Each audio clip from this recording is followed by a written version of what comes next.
next one comes from Mirio Lima, and this was in response to a video I did, Will the Muse Make Me a Better Musician? A video I did in October 2021. And Miro writes, hello, very good video. I would like to know where I can download an ISO with the operating system working. My equipmento, I think it means his equipment, this one, it burned the HD and I need to bring the equipment back up and running, thankfully. Now, I apologise, I had to do a translation from Portuguese to English and I don't think it's quite translated right.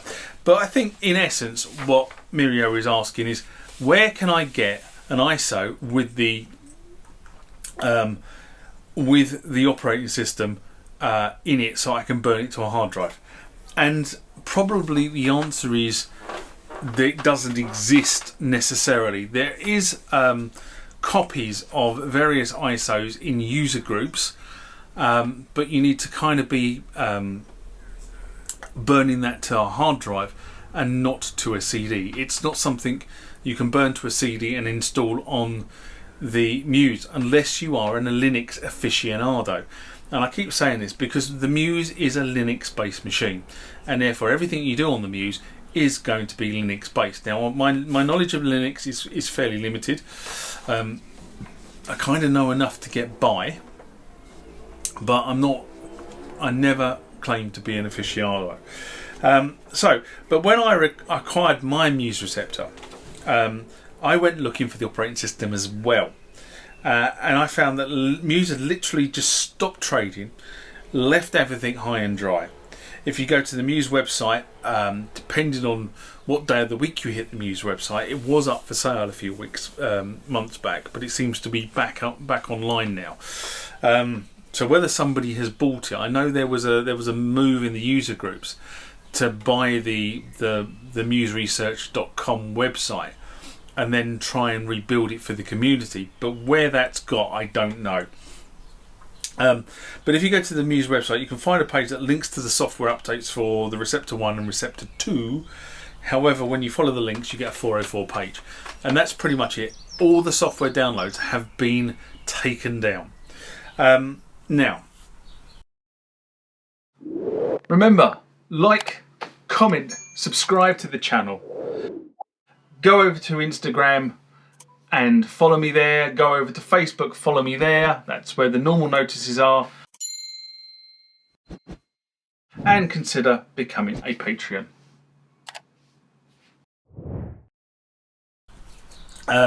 This is what I wrote, and then I may give you a quick update because I've found out a lot more since I wrote this reply.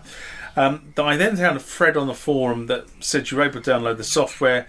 The installation routine required Receptor to talk to a MUSE server to validate the serial number of the unit, and then this wrote a license key to the hard disk that locked the disk to the operating system, MAC address or Ethernet. And I can't test the theory because A, I don't have the updated software, and B, I'm not going to touch the unit until I've claimed the hard drive. If you find out any more information, please share with the rest of the community. Now, I have found out quite a lot of more information on this, so I'm going to kind of come off the reply now and come off onto my experience. So, what I've said there is technically wrong and technically right. When you install the software, the 32-bit software on a Rev C, you do not need a MUSE server there to validate the software against the license key. That was incorrect. However, with the 64-bit version of the software, I do believe it had to validate itself against a MUSE server. So you can't install a 64-bit unless it's already installed and you get an ISO of the hard drive. Okay, so there's a slight difference.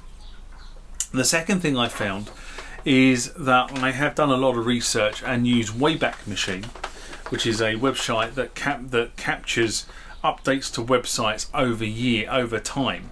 And by using Wayback Machine, I was able to go back through the MUSE Research website and find various different pieces of software that I have been able to load. Okay, so I've loaded stuff on my XP machine. and there are videos that are going to come later in the year that show you some of this stuff moving forward. The key point I got out of the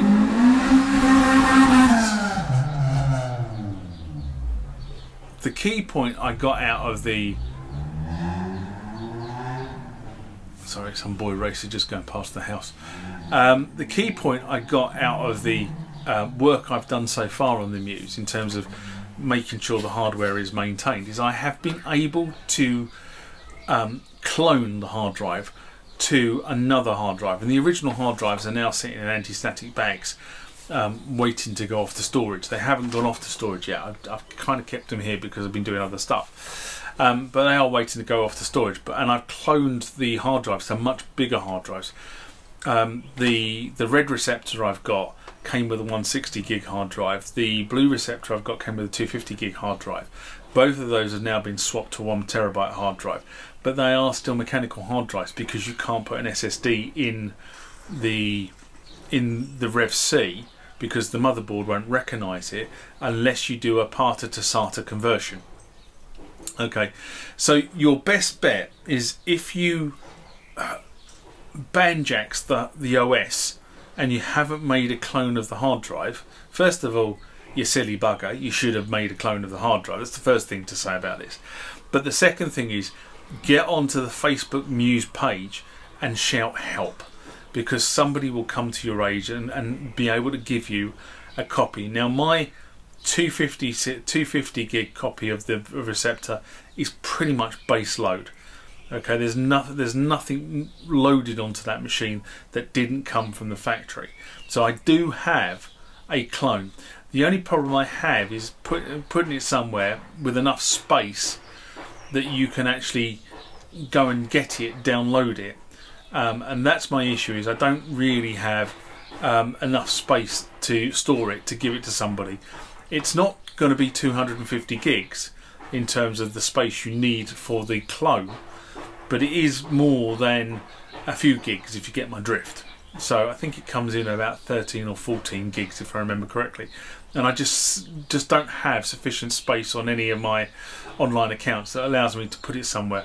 I don't have a Google Docs account that allows me to do it, but if somebody was to write to me and say help, we could have a go at seeing if I could get it exposed to you in such a way that you could download it. So that's kind of the thing. MUSE has left us high and dry. That there is no dispute about that, and I'm quite annoyed about how MUSE has done that. Now I've obviously bought my receptors fully knowing that we've been left high and dry.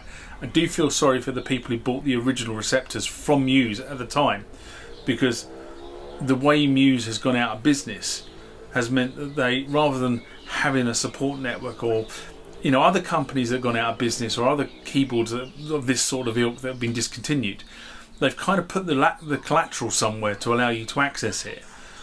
With MUSE, they haven't. You can't access any of this stuff.